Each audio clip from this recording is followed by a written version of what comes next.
പുതിയ നിയമത്തിലെ ആദ്യത്തെ പാസ്റ്റർ ജോസഫ്.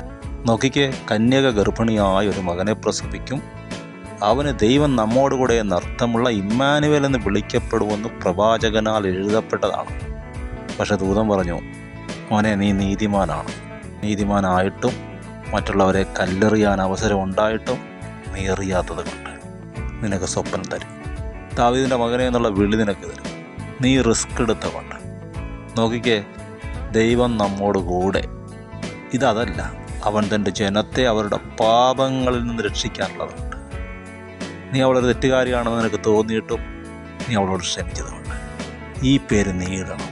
കാരണം ഈ അപ്പൻ എന്നുള്ള പദവി വെറുതെ ഒരു തമാശക്ക് തരികയല്ല, അതിൻ്റെ അധികാരത്തോടെ തരികയാണ്. യേശു എന്ന പേര് ലോകചരിത്രം മുഴുവനും അന്ത്യം വരെ നിൽക്കും. ഈ പേര് ജോസഫ് നീ ഇടണം.